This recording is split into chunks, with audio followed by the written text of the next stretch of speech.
मेरे को वर्ल्ड का सबसे रईस आदमी बनना है। अच्छा। हाँ, सबसे ज़्यादा। हुँ। मतलब मेरे को वर्ल्ड्स रिचेस्ट मैन बनना है। तो वो बहुत हार्ड होता है क्योंकि पहले कॉलेज जाना, फिर कॉलेज के बाद फिर 12 बजे के बाद वहाँ जाना, गर्मी भी बहुत होती थी, फिर वहाँ पे फॉर्मल्स पहन के जाना। तो वो सब हुँ। 6 महीने ना बड़े, एक दिन तो मैं बहुत रोया आके। 12th में अच्छे नंबर ले आओ, अच्छा कॉलेज मिलेगा, फिर खुशी मिलेगी, फिर अच्छी नौकरी मिलेगी, फिर खुशी ये मिलेगी, मैंने भी फिर बहुत सुना है। फिर शादी हो जाएगी, फिर खुशी, फिर बच्चे हो जाएंगे, फिर खुशी। बट अगर उस खुशी को यहाँ से रिप्लेस करके हम पूरे प्रोसेस में ही खुश रहे तो हमको अल्टीमेट गोल तो ऐसे ही अचीव हो जाएगा। जब आप बिल्कुल टूट जाते हो, हुँ। मतलब इट इज़ लाइक सबकी लाइफ में आता है। तो आपको क्या लगता है क्या वो सबसे एसेंशियल चीज़ होती है किसी बिज़नेस को बनाने के लिए? डेडिकेशन 10-15 हज़ार की उसी अमाउंट में हम पूरा महीना निकाल रहे हैं, फिर ट्रांसपोर्ट क्योंकि हमारा कॉलेज दूर था जहाँ पे मैं रहता था। राइट। वो भी करना है, खाना भी है, फूडिंग्स भी सब। अब शायद 10-15 हज़ार का हम लोग एक टाइम में बैठ के खाना खा लेते हैं 5 स्टार होटल में। आई एम ऑब्सेस्ड विद कार्स, मुझे गाड़ियाँ बहुत पसंद है। कौन-सी कार है आपके पास? 2 लाख से स्टार्ट होता है अच्छा। And depend on the season, जैसे सर्दियों की सीज़न में सबसे ज़्यादा चलता है और 10 लाख, हुँ। 15-20 लाख तक जाता है पर नाइट। अच्छा! हाँ, सर ऐसा क्या होता है वहाँ पे? जब ऐसा पार्टनर मिले और आपके एम्स बड़े हों, यू शुड गो। और अगर ऐसा ना हो, तो फिर वो आज नहीं तो कल वो जाएगा ही। हमारे पास काफी टाइम से रिक्वेस्ट आ रही थी कि एजुकेशन के अराउंड एक पॉडकास्ट करें क्योंकि एक सही advice in the field of education आपको लाइफ में बहुत ज्यादा आगे लेके जा सकती है। और ऐसे में हम एक रैंडम पर्सन या रिलेटिव से एडवाइस लेते हैं बिकॉज 12th के बाद रास्ते तो बहुत सारे होते हैं बट हम कंफ्यूज रहते हैं कि हमें कौन सा चूज करना चाहिए। इसी कंफ्यूजन को दूर करने के लिए आज मैंने अपने पॉडकास्ट में इनवाइट करा है एजुकेशनलिस्ट मिस्टर आर्यन राज कौशिक को जो एक एंटरप्रेन्योर भी है, कैपिटलिस्ट भी है और एजुकेशन के फील्ड में सेल्फलेस कंट्रीब्यूशन के लिए जाने जाते हैं। आर्यन अब तक 100 से ज्यादा स्टूडेंट्स को फ्री टैबलेट्स दे चुके हैं और 5000 से भी ज्यादा बच्चों को फ्री काउंसलिंग प्रोवाइड कर चुके हैं।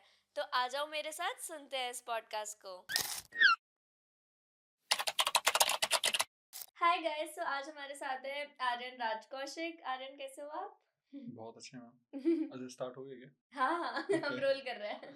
डन। सो मेरी ऑडियंस हमेशा मुझसे ये रिक्वेस्ट करती रहती है कि मैं एंटरप्रेन्योर्स को बुलाऊं क्योंकि ये लोग बहुत कीन है जानने में अबाउट एंटरप्रेन्योरशिप।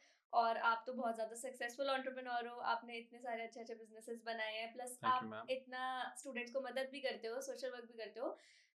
और आप इतने टाइम से एजुकेशन सेक्टर में हो तो आई वांट कि हम शुरुआत इसकी ऐसे करें कि इंडियन एजुकेशन सिस्टम कहाँ गलत जा रहा है, एज इन कहाँ पर स्टूडेंट भटक जा रहा है। हम लोग पहले स्टूडेंट्स की बात करते हैं। 12th तक तो ऑब्वियसली सबको पता होता है कि हमारी जर्नी क्या है। ये बात फर्स्ट, सेकंड, थर्ड क्लास ऐसे 12th तक जाना है। 12th के बाद मेन करियर स्टार्ट होता है और 12th में जो आप आगे चूज करते हो वो आपके करियर पे, आपकी लाइफ पे बहुत इफेक्ट डालता है। हम्म। तो हमें सबसे पहले तो वहीं फोकस करना है। देखो, एजुकेशन सिस्टम पहले अलग था, फिर बीच में चेंज हुआ, फिर अब अलग है, फिर बीच में गवर्नमेंट ने भी CSE करके, कौन सा था वो प्रोजेक्ट 10th वाला जिसमें चेंज हुआ था, हम्म। CCS करके एक वो किया था, स्टार्ट किया था। हम्म।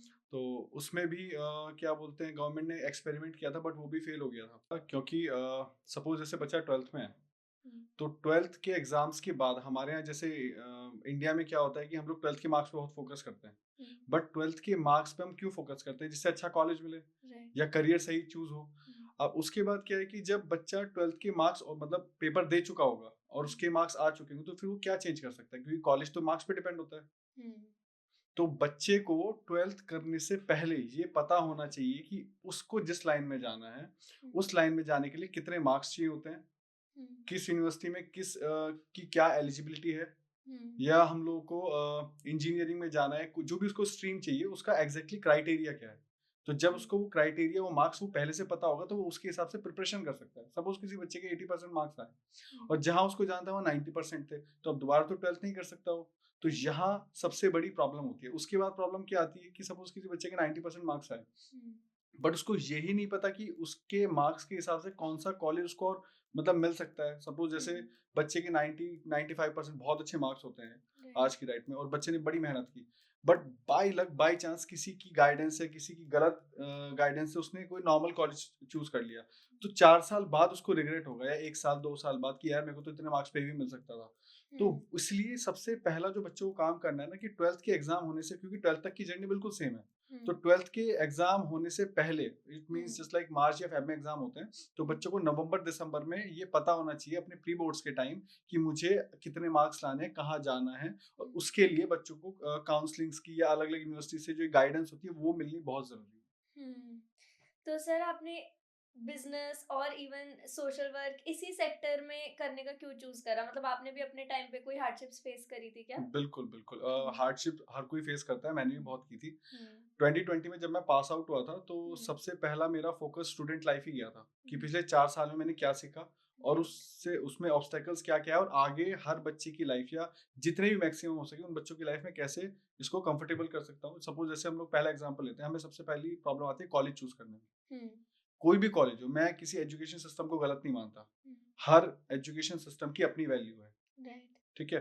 तो डिपेंड करता है बच्चे पे। अब सपोज़ बच्चा 80% वाला है और वो चाह रहा है कि मेरे को ये कॉलेज मिले या मेरे को एविएशन में जाना है या मेरे को एक्स-वाई-ज़ेड पॉलिटिशियन जाना है, मेरे को कुछ भी बनना है, बिज़नेसमैन बनना है। हम्म। तो उसको ये पता होना चाहिए कि जो उसके मार्क्स आए हैं, उसके हिसाब से, उसके एनवायरनमेंट के हिसाब से, उसकी पॉकेट के हिसाब से उसको क्या चीज़ अलाउ कर रही है। हम्म। कौन-सा कॉलेज अलाउ कर रहा है, हम्म। किसकी उस कॉलेज की क्या रैंक है, क्योंकि आप किसी भी कॉलेज में जाके बात करोगे, देखो रिलेटिव्स को या अपने जान-पहचान नोन वालों को नहीं पता होता, अगर हम्म। आप उनकी गाइडेंस से जा रहे हो। राइट। पहली राइट। चीज़। हम्म। दूसरी चीज़ क्या होती है कि आपकी पॉकेट कितना अलाउ कर रही है, ये हम्म। पता होना चाहिए आपको। हम्म। उसके बाद एनवायरनमेंट, 3 ही तो चीज़ होती है हम्म। एनवायरनमेंट की, कौन-सा एनवायरनमेंट मुझे सूट आ रहा है। हम्म। सपोज़ मेरे को सर्दी में मैं नहीं रह सकता, सर्वाइव नहीं कर सकता, तो मेरे को ऐसी जगह पे जाना जहाँ बहुत ठंड होता है, जस्ट लाइक हम्म। सोलन में जेपी वगैरह बहुत सारे कॉलेज हैं। राइट। तो ये 3 ही चीज़ होती हैं, आपके हम्म। मार्क्स, आपकी जो परफॉर्मेंस होती है, हम्म। आपकी पॉकेट हम्म। और आपका एनवायरनमेंट। राइट। तो सबसे पहले तो हमको यही चीज़ क्या बोलते हैं, बच्चों को पता होनी चाहिए कि हमें किस एनवायरनमेंट में अपनी पॉकेट के हिसाब से कहाँ जाना है और उसमें और ऑप्शंस क्या होता है। सपोज़ जैसे किसी के मार्क्स बहुत अच्छे आ गए, हम्म। 95% 98% है, वो एलिजिबल है, बट पॉकेट अलाउ नहीं कर रही।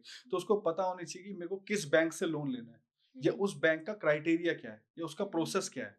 हम्म। तो ये जो चीज़ें, जैसे एडमिशन्स में प्रॉब्लम आई, जैसे मेरे जेईई में अच्छे स्कोर थे, मैं हम्म। और अच्छे कॉलेज में जा सकता था। जिस कॉलेज से मैंने पढ़ाई की वो भी बहुत अच्छा है, बट मैं हम्म। उससे भी बेहतर कर सकता था। वो मुझे नहीं पता था। अब मुझे 4 साल बाद पता लगा पास आउट होने के। ओके। तो वो सबसे बड़ी चीज़ है कि पहला तो यही हो गया डाउट। फिर इंटर्नशिप्स पे आते हैं हम लोग। हम्म।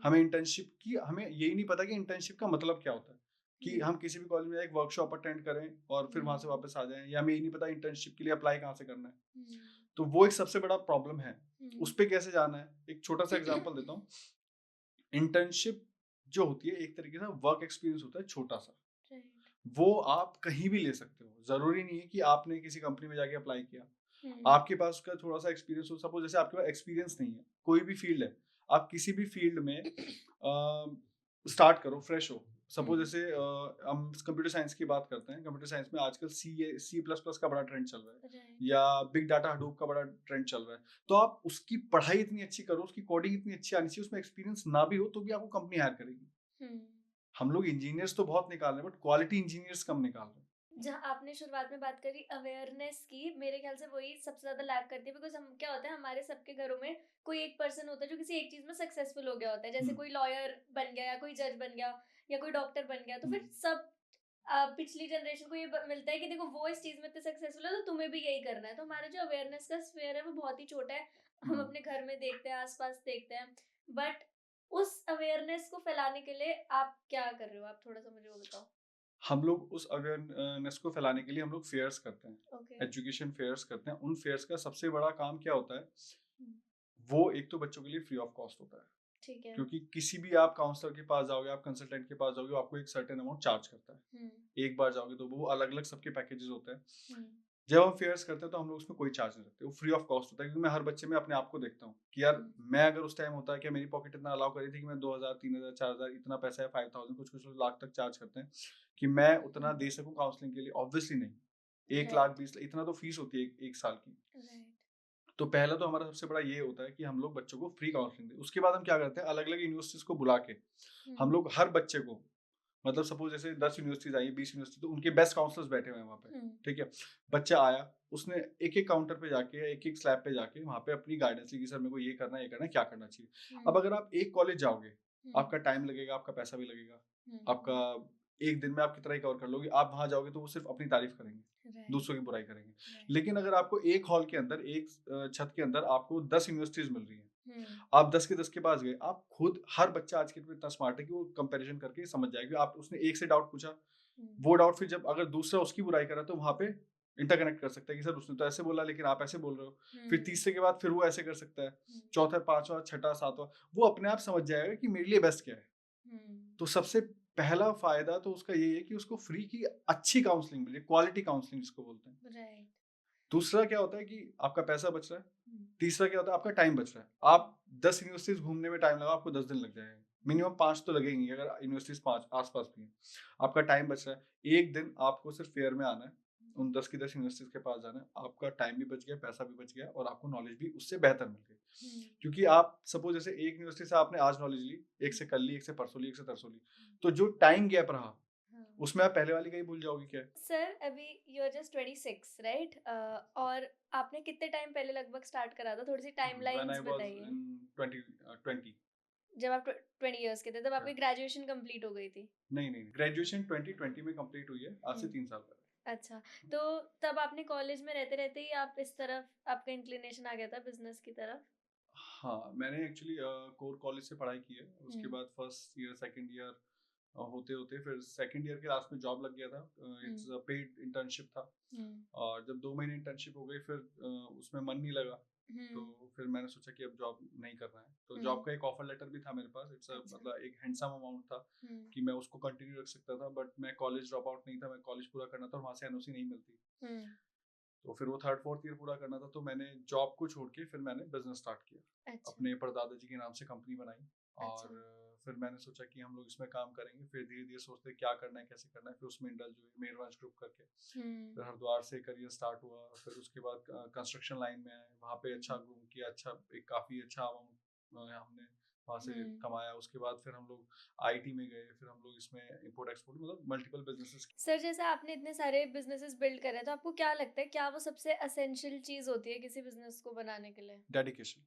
हम्म। डेडिकेशन सबसे एसेंशियल होता है। क्योंकि जब कोई भी इंसान कुछ स्टार्ट करता है तो उसको नहीं पता होता किस राह पे जाना है, कैसे जाना है, क्यों करना है, हम्म। क्या इसके प्रोज हैं, क्या कॉन्स हैं। तो हम्म। डेडिकेशन होना चाहिए कि ठीक है मेरे को पैसा कमाना है, मेरे को किस तरह बिजनेस में जाना है। फिर बिजनेस में सपोज मैं घर से बाहर निकला तो मैंने देखा ठीक है रोड बनी हुई है तो कंस्ट्रक्शन में जा सकते हैं। फिर हम्म। मैंने क्या बोलते हैं कुछ भी मैं थोड़ा और बाहर निकला तो मैंने देखा शॉप्स हैं, क्या बोलते हैं सिनेमाज हैं, हम्म। मॉल्स हैं। तो एक अलग अलग तरीके से मैंने दिमाग लगाया। लेकिन फिर मैंने जस्ट जस्ट लाइक मैंने रोड देखी कंस्ट्रक्शन हम्म। में जाना है, कैसे वो उसका मैकेनिज्म पता किया हम्म। कि कैसे बनी है, क्या रेट है, क्या चल रहा है, कितना इसमें बेनिफिट है, इस तरह से चीज़ें मेरे। तो हम्म। अगर वो मुझे सूटेबल लगा मैं कंटिन्यू करूंगा, नहीं लगा तो फिर मैं कहीं और जाऊंगा दूसरा। हम्म। तो इस तरह से कि R&D वाला 2-3 साल हर किसी की लाइफ में आते हैं कि मुझे करना क्या है।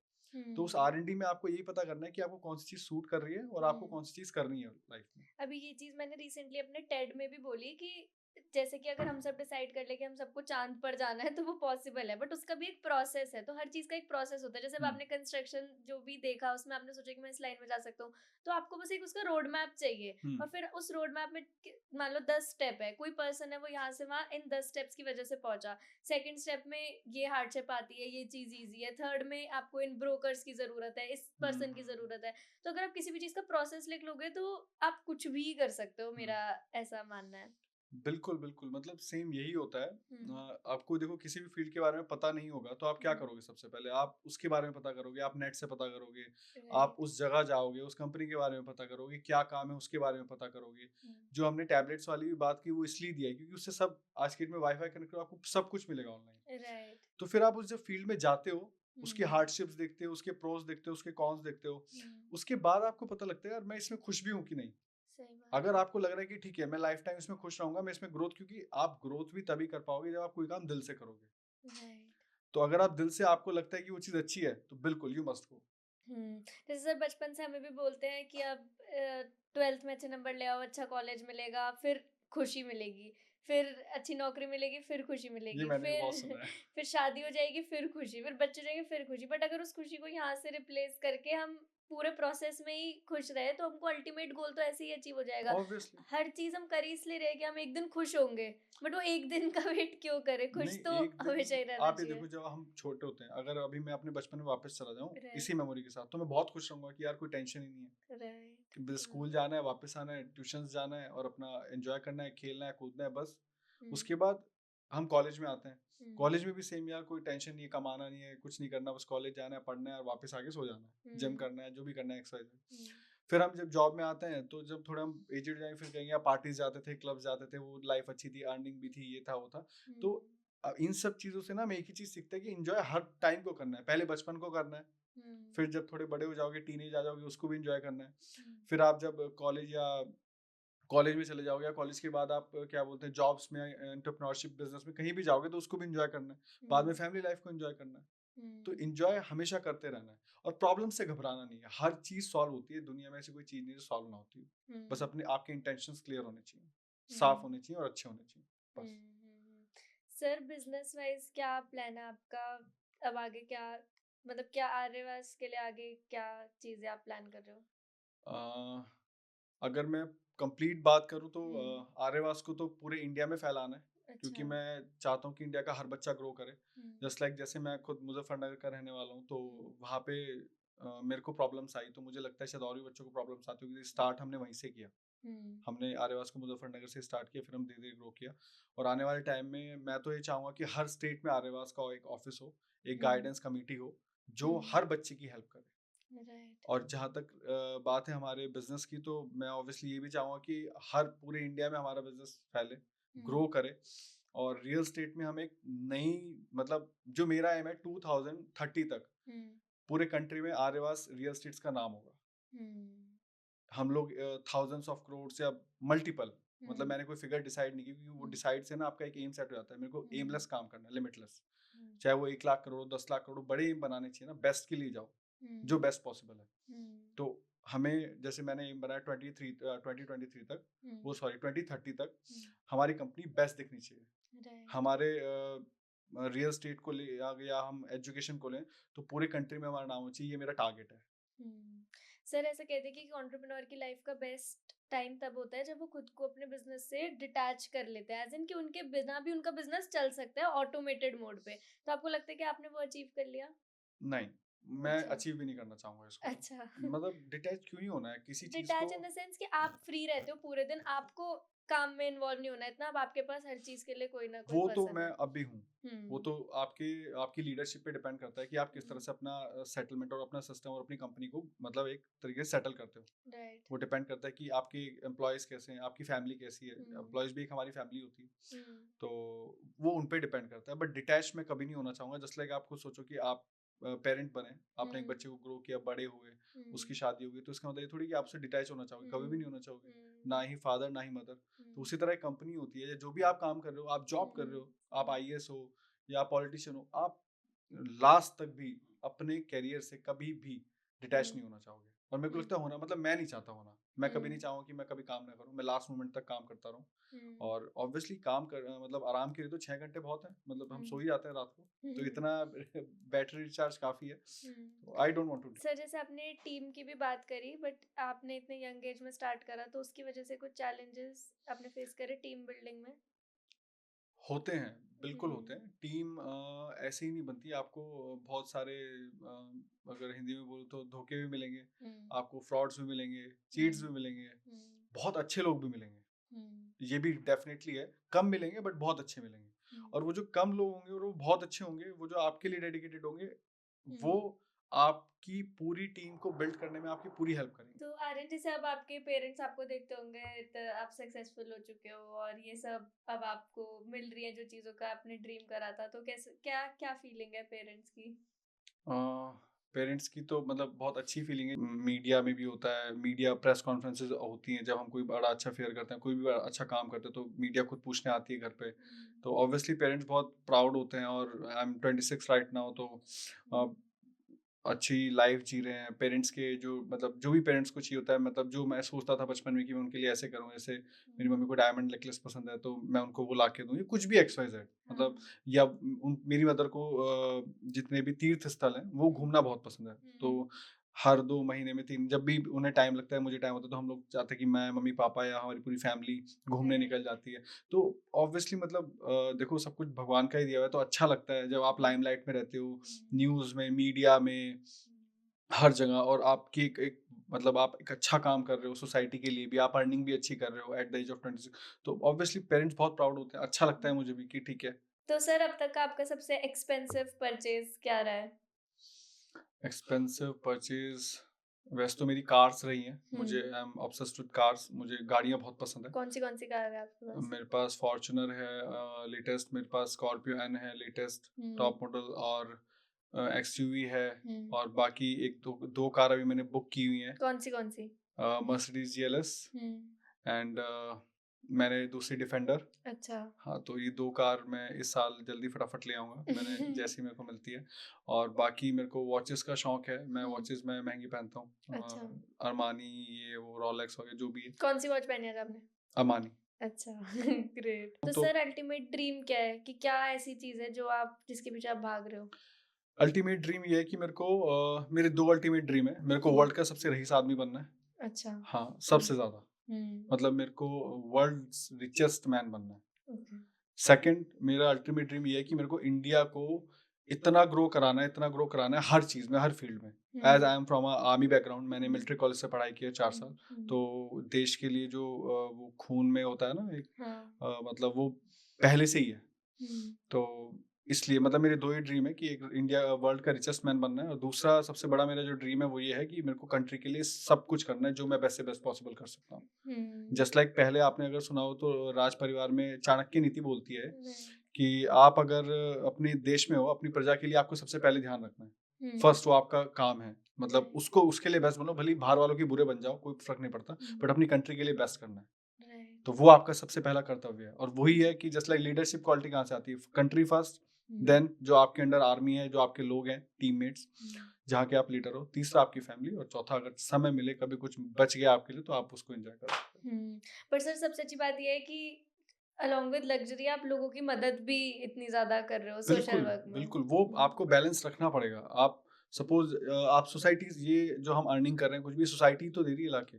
तो अगर सोसाइटी से हम कुछ ले रहे हैं, अपने देश से हम कुछ ले रहे हैं, यहीं पे हम बिज़नेस कर रहे हैं, यहीं पे कमा रहे हैं, यहीं पे खा रहे हैं, तो सोसाइटी को गिव बैक भी तो करना है।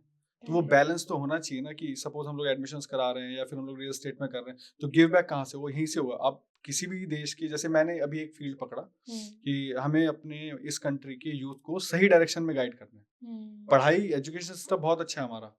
हमारा एजुकेशन सिस्टम अच्छा है, टीचर्स बहुत अच्छे हैं, मैं भी उनसे ही पढ़ा हूँ। बट एक सही गाइडेंस नहीं मिलती। हमें उसको बिल्कुल परफेक्ट देना है, क्योंकि कई बार जो बच्चा होता है ना, वो अनगाइडेड, वो मिसाइल की तरह हो जाता है। अगर उसको सही गाइडेंस ना मिले, वो कहीं भी अगर गलत जगह फट गया, तो वो उसके लिए भी खतरनाक है, और जहाँ पे फटेगा उसके लिए भी खतरनाक है। और अगर वो गाइडेड मिसाइल होगी, सही गाइडेड मिसाइल होगी, तो वो परफेक्ट जगह शूट करेगा। तो वो करना है आपको। बट सर जैसे इतने सारे और भी एजुकेशन कंसल्टेंसीज हैं, बट आपके कंसल्टेंसी में से क्या अलग बात है जो कोई पर्सन आपके पास ही आए? हमारी कंसल्टेंसी में सबसे पहली खास बात है कि हम लोग चार्जेस नहीं लेते। बच्चा 1 बार आए, 2 बार आए, 3 बार आए, 4 बार आए, 10 बार आए, ठीक है। Most welcome. दूसरी चीज़, हर बच्चे को अलग तरीके से चीज़ें समझ में आती हैं। मेरे को लगता है कि हमारी कंसल्टेंसी, हमारा जो आर्यवास एजुकेशन है, वो बेस्ट काम करता है, बेस्ट तरीके से समझाता है। हो सकता है उस बच्चे को कहीं और से भी समझ में आए, तो वो 10 बार आके भी 11वीं बार कहीं और जा सकता है। ऐसा कुछ ये नहीं कि भी उसको यहीं आना है। राइट। तो ये सबसे बड़ा उसका बेनिफिट है। और ऑब्वियसली आपको क्या रोकता है? आपको चीज़ें रोकती हैं कि आपको पैसा रोकता है, कि भाई बच्चे के पास स्टूडेंट लाइफ में पैसा नहीं होता, वो हम आपसे नहीं ले रहे हैं। तो सबसे पहला बेनिफिट तो यही हो गया। और जो हम फेयर्स करा रहे हैं, उसमें उसका टाइम बच रहा है, मनी बच रहा है। हम उसको टैबलेट्स भी दे रहे हैं बच्चों को, उसका एक अलग प्रोसेस होता है, डिफरेंट डिफरेंट प्रोसेसेस होते हैं उसके। तो उसको टैबलेट्स भी दे रहे हैं, एक तरीके से ये वेपन है जिससे वो कुछ भी कर सकता है, एक अच्छा वेपन है। सो आर्यन, आप मुझे एक बात बताओ कि जैसे कोई स्टूडेंट है, उसका कोई ड्रीम है, उसको एमबीबीएस करनी है, इंजीनियरिंग करनी है, बट वो नहीं अचीव उसको कर पाए, मतलब क्या और रास्ते हैं उनके पास, या कैसे वो अपने ड्रीम की तरफ आगे बढ़ सकते हैं? जैसे आपने एमबीबीएस बोला, तो इसी को एज अ एग्जांपल लेते हैं। एमबीबीएस करने के लिए 12th में बच्चे के पास बायो होनी चाहिए। राइट। ठीक है, बायो में उसके मार्क्स आ गए, उसके बाद नीट का एक एग्जाम होता है। ठीक है, नीट के एग्जाम में उसने क्वालिफाई किया नहीं किया, वो मतलब क्वालिफाई होना ही होना चाहिए, उसके बाद फिर कट ऑफ डिपेंड करती है। ठीक है। अब उसमें भी फिर एक और चीज आती है, उसने क्वालिफाई भी कर लिया, फिर आता है कि बजट, वही जो हमने सेम चीज कही। राइट। इंडिया में एमबीबीएस बहुत महंगी होती है, कम से कम 60 लाख से लेके 1.5 करोड़ 2 करोड़ तक जाती है इसकी फीस, 5 साल की। ठीक है। ठीक है, 60-70 लाख मिनिमम, उसके बाद बाकी कुछ कॉलेजेस हैं, गवर्नमेंट कॉलेज की तो फीस ही नहीं होती। और पूरे इंडिया में प्राइवेट पब्लिक मिला के सिर्फ 1 लाख सीट है पूरे एमबीबीएस की, ठीक है। पूरे इंडिया में, पब्लिक और प्राइवेट दोनों कॉलेजेस मिला के। बच्चे कितने पढ़ते हैं? 18 लाख, 20 लाख, 21 लाख। तो यहाँ पे हम क्या कर सकते हैं? सपोज जैसे पॉकेट अलाउ नहीं कर रही, तो रशिया हो गया, जॉर्जिया हो गया, या जो बाहर की कुछ ऐसी कंट्रीज हैं जहाँ पे एमबीबीएस 25-30 लाख में हो जाती है पूरी 5 साल की, रहना खाना पीना सब।